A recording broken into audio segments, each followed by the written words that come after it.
আপুটা আর কি মানে কাপড়টা একটু আপত্তিকর টাইপের ছিল, তো জাস্ট ওনাটা একটু গলা কাছে ছিল।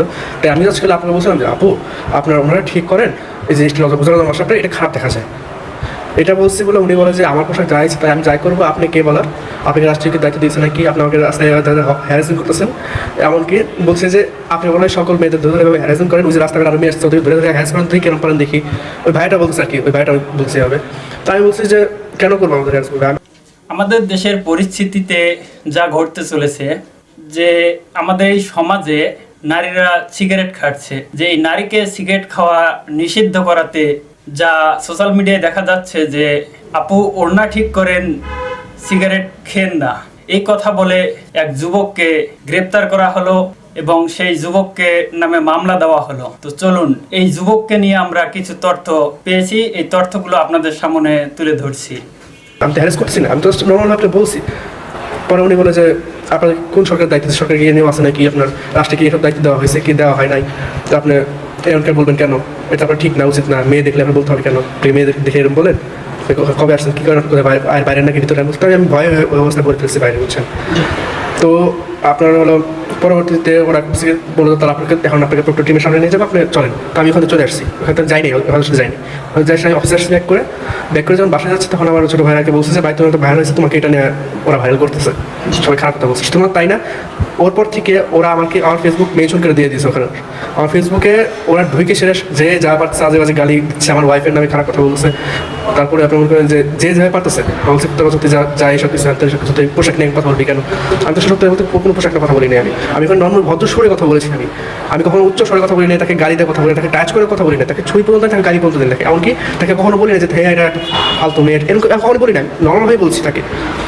সে আমাকে বলছে যে আমি তাকে টিচিং করছি, টিচ করছি, এমনকি তাকে আমি খারাপ ভাষায় কথা বলছি, গালি দিচ্ছি, এসে দিচ্ছি, সত্যি বলতে এসব কিছু না। এমনকি ওরা মামলা এরকমভাবে দায়ী করছে যে আপনার বলছে যে ওরা নাকি জাদুঘরের সামনে থেকে, বাট কিন্তু আমি সত্যি বলতে জাদুঘরের সামনে না, উদ্যান গেটের সামনে কাছাকাছি থেকে আপনার ওইখান থেকে হয়েছে ঘটনাটা।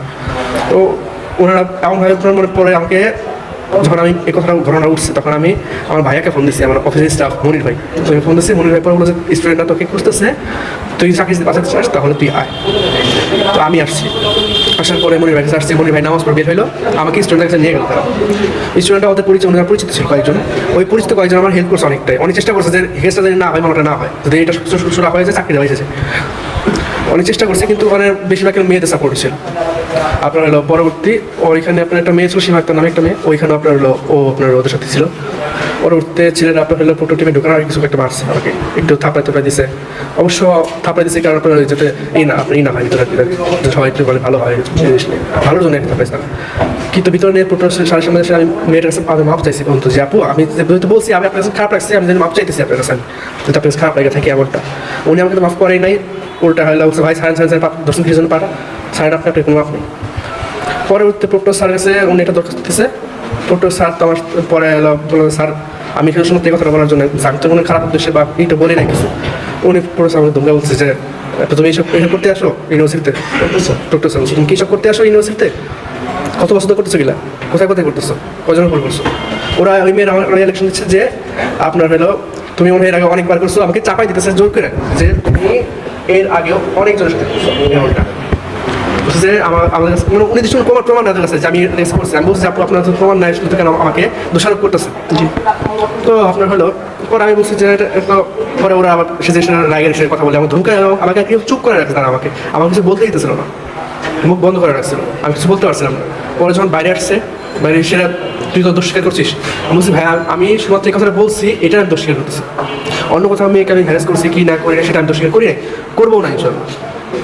তারপরে আপনার হলো আমি যখন ফেসবুক কমেন্টগুলো আপনি ঘাটাঘাটি করছিলাম আমার ওইখানে, ওই আপনার যারা ভাইরাল করছে আর কি, ওইখানে লেখা ছিল যে আমি নাকি এর আগে সাভারে একটা মেয়েকে নাকি হ্যারাস করেছিল উইদাউট এনি প্রুফে।